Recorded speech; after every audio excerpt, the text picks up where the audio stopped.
ध्यानाभ्यास के लिए कृपया अपने नेत्रों को बंद कर लीजिए। हमारा सुख अपने से बाहर नहीं है, हम ही सुख स्वरूपी हैं।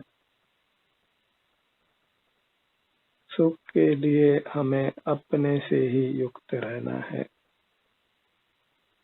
इसलिए अपना मुख अपनी ओर कीजिए। अपना मुख अपनी ओर करने पर आपका ध्यान सहज ही अपने विभिन्न भागों पर जाता है, अपने में विचरण करता है।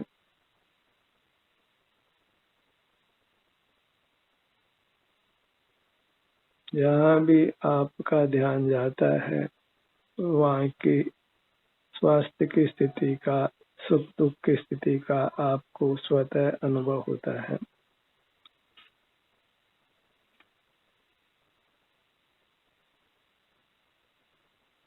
वही अनुभव करते हुए हमें रहना है। यही ध्यानाभ्यास है, तप है, जिसके द्वारा हम बद्ध मूर्त कर्मों से मुक्त होते हैं।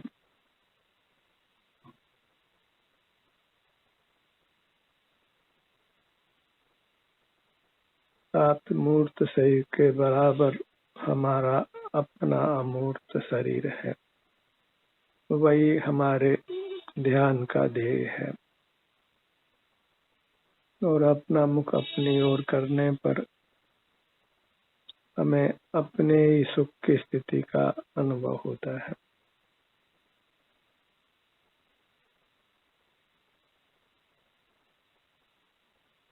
बाहर के जगत का नाम ही संसार है, जिसके सन्मुख रहकर हम नाना दुखों को भोगते हैं।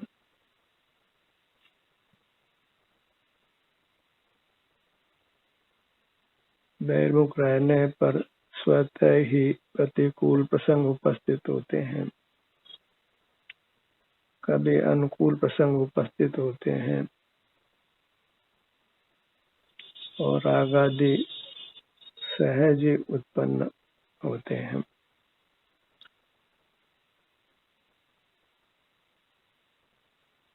अपनी मुद्रा को यत्न पूर्वक लक्ष्य में रखिए।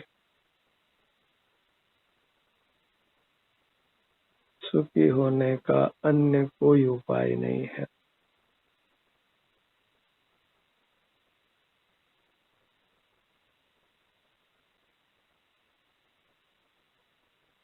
मूर्त शरीर हमें अनादि से ही प्राप्त है।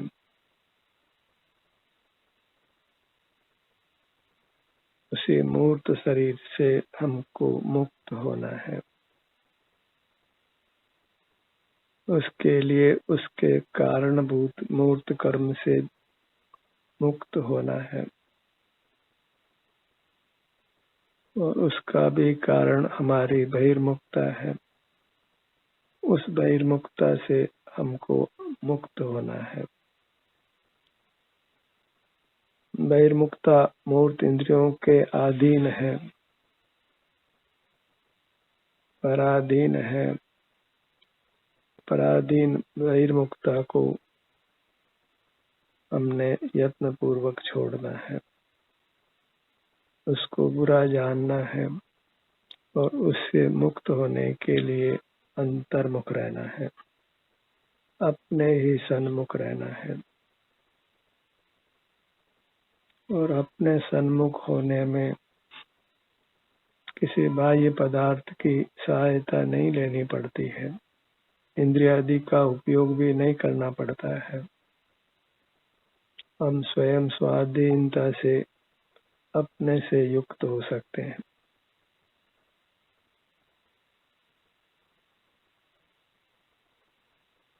अपने से अपने को जोड़कर रखना वही ध्यानाभ्यास है।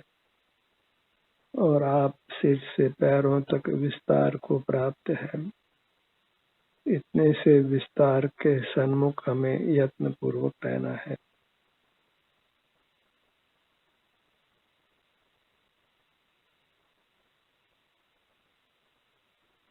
अपने शरीर के सन्मुख होने पर यहाँ विभिन्न प्रकार की संवेदनाएं प्राप्त होती हैं। किसी भाग में वेदना है, किसी भाग में वेदना नहीं है। जैसी भी स्थिति है उसको स्वीकार करके अपने सन्मुख रहना है। इस प्रकार हम वीतराग रहते हैं, विषयों से, भौतिक जगत से विमुख रहते हैं, स्वयं अपना ही अनुभव करते हैं। और जो जो हम अपने सन्मुख रहते हैं त्यों त्यों हमारे स्वास्थ्य में सुधार आता है और हम सुख का अनुभव करते हैं।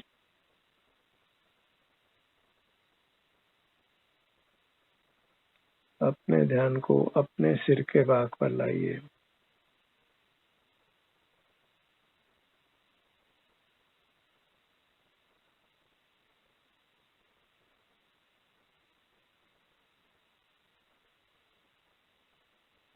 इस प्रकार हमें हर भाग तक पहुंचना है। हर भाग को अपनी उपस्थिति के द्वारा कर्म से मुक्त करना है। ललाट के भाग पर आइए।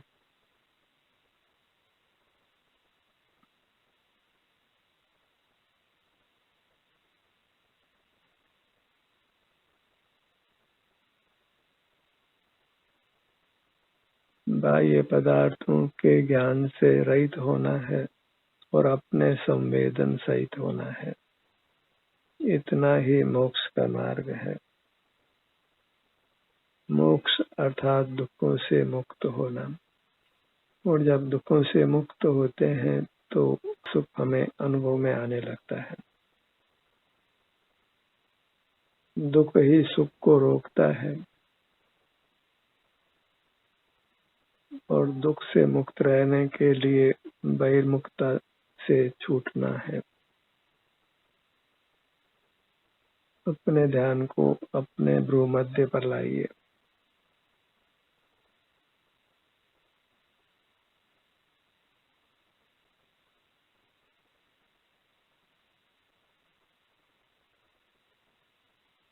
संसार के सर्व जीव शरीर में कभी न कभी वेदना का अनुभव अवश्य करते हैं और उसका कारण यही है कि संसारी जीव बहिर्मुख रहते हैं।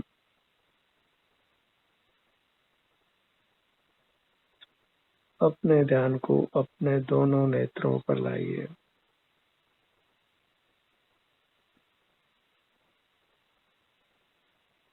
बायां नेत्र, दायां नेत्र,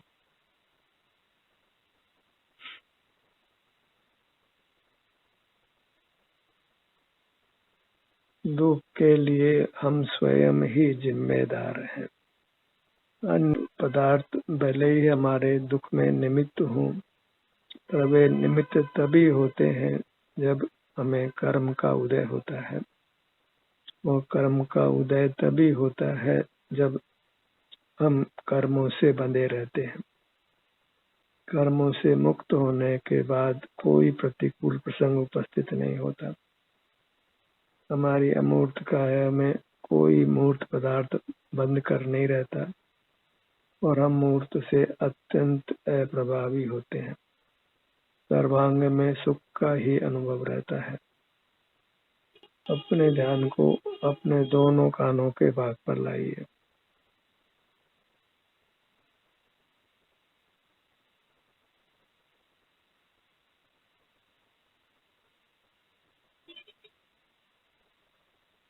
बायां कान, दायां कान,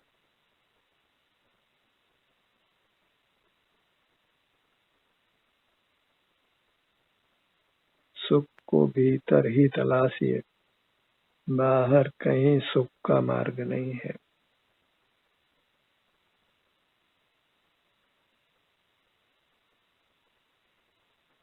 सुख के लिए बस अपने आप से जुड़कर रहना है। पर को विषय बनाने का फल संसार है और अपना अनुभव करने का फल मोक्ष की प्राप्ति है।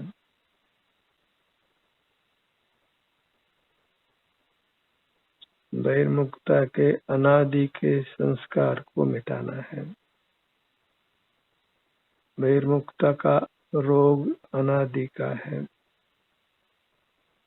और उसको अत्यंत यत्न से ही मिटाया जा सकता है। अपने ध्यान को अपने दोनों नथनों पर लाइए।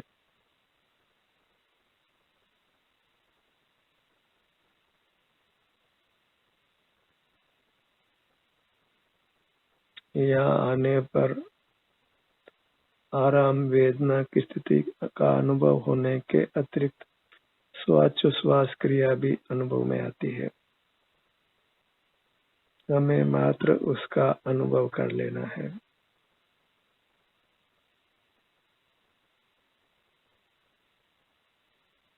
कर्ता भाव को छोड़ना है, पर के भोक्ता भाव को भी छोड़ना है। केवल अपने भोक्ता होकर रहना है। सुख या दुख इस दो में से एक स्थिति हमें अवश्य भोगनी पड़ती है।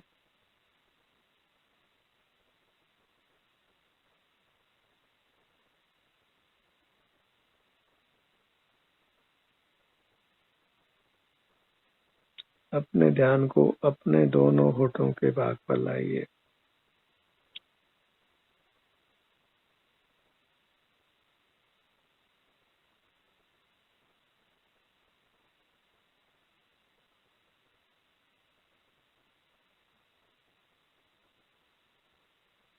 मुख के भीतर आइए। दंत पंक्ति, जिह्वा, तालु,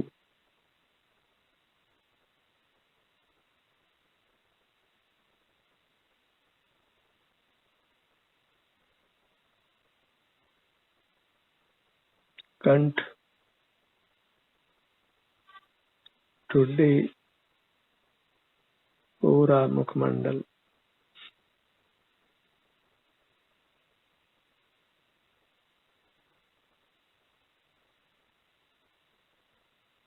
गर्दन का भाग,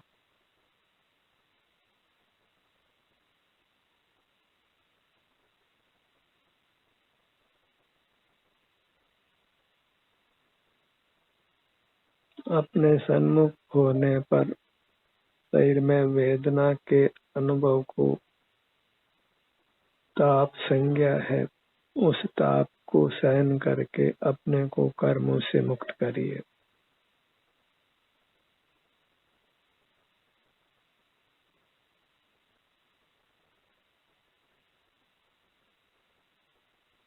इस प्रकार हम शीघ्र ही कर्मों के बंधन से मुक्त होते हैं।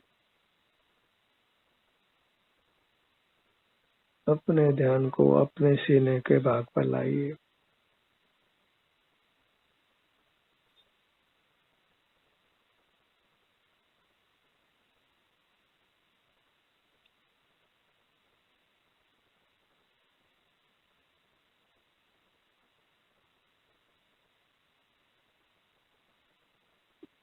जन संपर्क से अपने को बचाकर यथासंभव एकांत का सेवन कीजिए। आप अकेला ही सुखी है।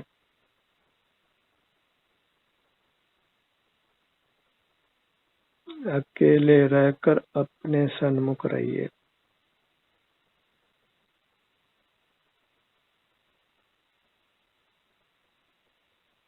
अकेलापन तब ही सुख देता है जब हम अपने सन्मुख रहते हैं।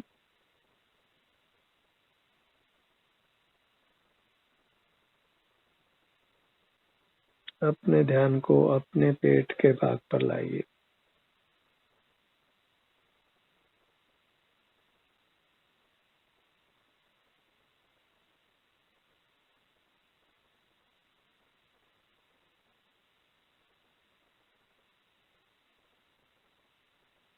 ये जब सुझाव देना हो तो अपने अंगों का नाम लेना होता है, अन्यथा स्वतः ही हमारा ध्यान अपने शरीर के विभिन्न भागों पर जाता है जब हम अंतर्मुख रहते हैं।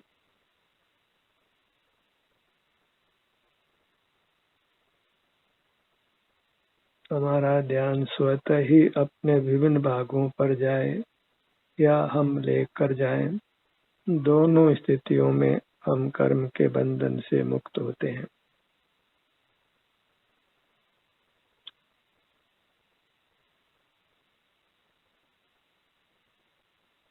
बंधन से मुक्त होने की एक ही शर्त है कि हम परावलंबन छोड़कर स्वावलंबी बने, परमुखता छोड़कर स्वमुख बने।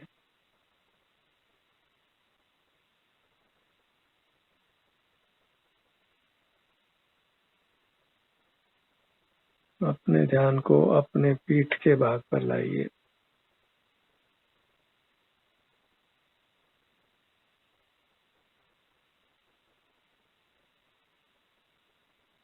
नेत्रों को बंद रखकर अपनी अमूर्त काया के सन्मुख रहने का हमें अभ्यास करना है। वही अभ्यास हमको संसार सागर से पार कर सकता है। इसी अभ्यास को हमने पूर्व में नहीं किया है। अनादि से अनंत काल हमको मिल गया है और हमने बस ध्यानाभ्यास ही नहीं किया। सुख के अन्य सब उपाय हमने बारंबार किए हैं। भौतिक जगत के कण कण को हमने अनंत बार भोगा है। बस अपनी मूर्त को ही पुनः पुनः उसके सन्मुख होकर नहीं भोगा है।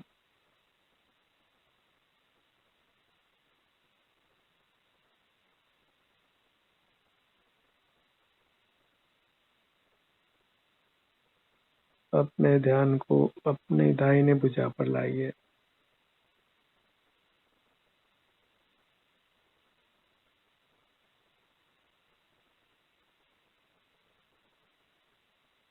आपको अपने सुझाव से, अपने प्रयत्न से अपने सन्मुख रहना है, क्योंकि ये मार्ग अत्यंत स्वाधीन है।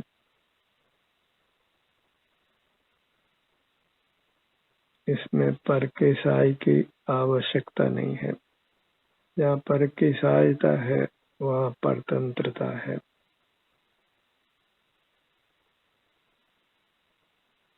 दाहिने हाथ की पांचों उंगलियों पर अपने ध्यान को लाइए।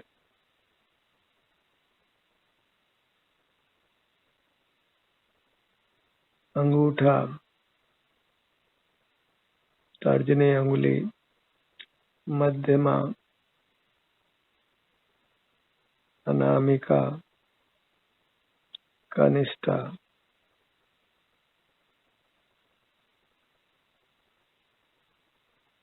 हमारा उपयोग अभी अति चंचल है, इसलिए वह अपने विषय को शीघ्र शीघ्र बदलता है। इसलिए हमें अपने ध्यान को अपने में ही विचरण कराना है।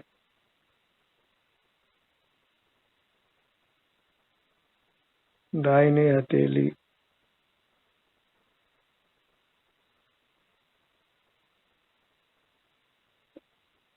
हथेली का पिछला भाग,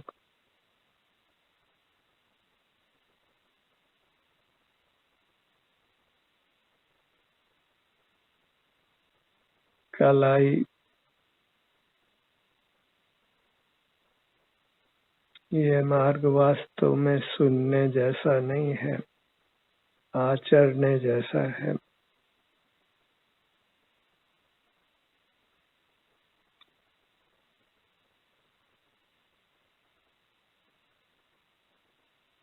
कलाई से कोहनी तक आगे की भुजा,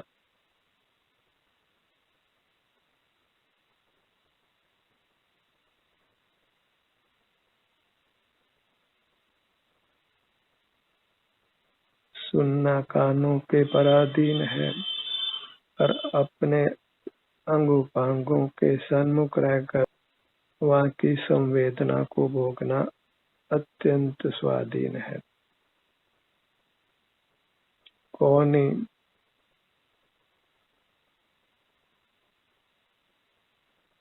कोहनी से ऊपर की भुजा कंधे के भाग तक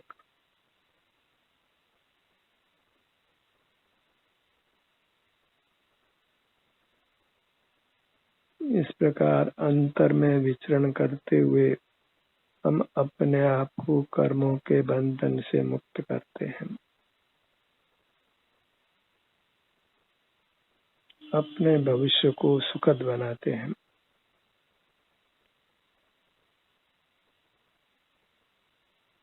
भविष्य को सुखद बनाने के लिए धन की आवश्यकता नहीं है। अपने मुहूर्त को, अपने काया को कर्मों के बंधन से मुक्त करने की आवश्यकता है। जहाँ कर्म का बंधन नहीं है वहाँ सुख है।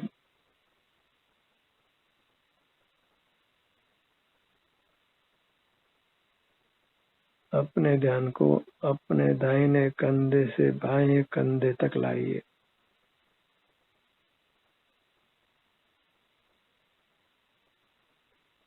इस प्रकार ये हमारा ध्यान ही हमको कर्मों के बंधन से मुक्त करता है।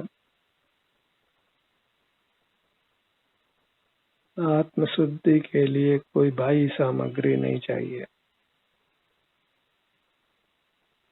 किसी गुरु का सानिध्य भी नहीं चाहिए। किसी परमात्मा की अनुकंपा कृपा भी नहीं चाहिए।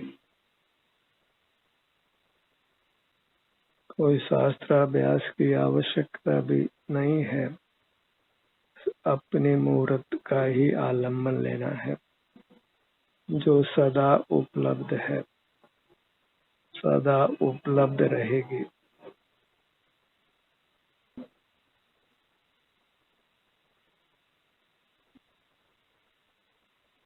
अपने मुहूर्त को ध्रुव धाम संज्ञा है क्योंकि यह नित्य है। मूर्त काया का संबंध आयु पूरी होने पर मिट जाने पर भी अपने अमूर्त काया सदा हमें उपलब्ध है।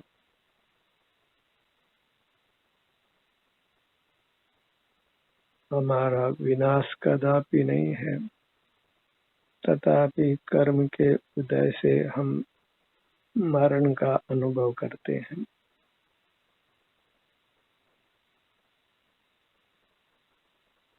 अमर जीव भी मरण के दुख को भोगता है क्योंकि वह अपना अनुभव नहीं करता है। बाह्य जगत जो भौतिक है, अचेतन है, मूर्तिक है, उसी के आश्रय से सुखी होने के यत्न से हम सुखी नहीं होकर दुखी होते हैं। अपने बाएं भुजा को लक्ष्य में लीजिए।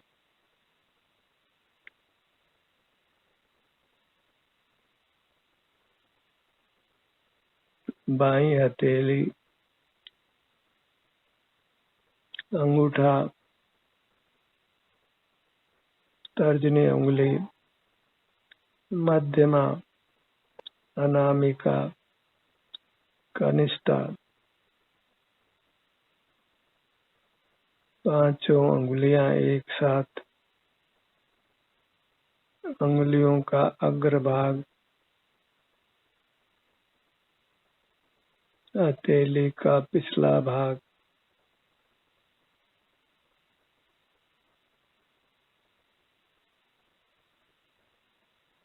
शरीर में वेदना का नहीं होना एक अच्छी स्थिति है, उसको सुखपूर्वक भोगिए।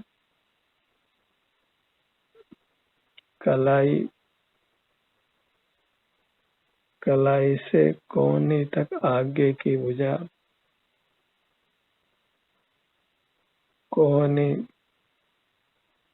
कोहनी से कंधे तक ऊपर की भुजा, दोनों भुजाएं एक साथ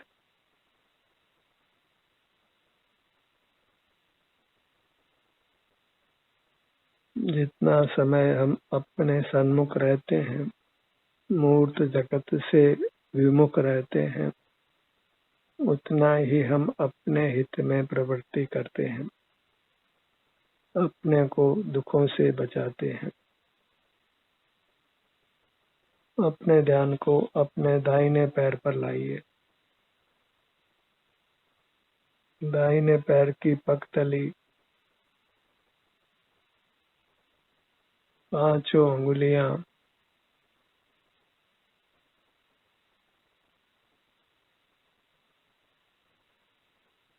एड़ी, आदि पृष्ठ, टखना, पिंडली, घुटना, जंघा भाग,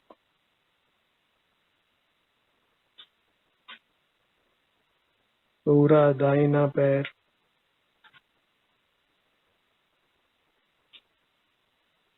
अपने ध्यान को अपने बाएं पैर पर लाइए।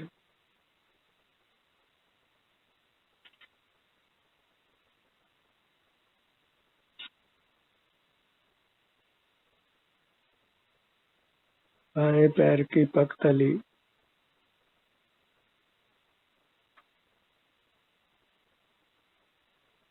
पांचों उंगलियां, पाद पृष्ठ, एड़ी, टखना, टखने से घुटने तक निचला पैर, घुटना, जंघा भाग, दोनों पैर एक साथ अपनी पूरी मूरत पैरों के नख से सिर तक, यही परमात्मा की मूरत है जो अनादि से कर्मों से बद्ध है। हमारे बहिर्मुखता से हम त्रस्त हैं।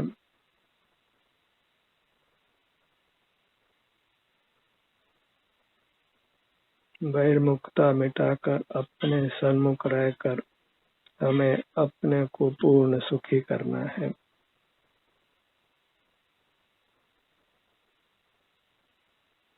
अपनी मूरत को ही परमात्मा की मूरत मानकर उसको नमन करिए। नमो नियशुद्ध अपाणम। नमो नियशुद्ध अपाणम। अप्पा मंगलम, अप्पा लोगुत्तमा, अप्पे शरणम पवज्जामि। ध्यान का ये सत्र यहीं समाप्त होता है।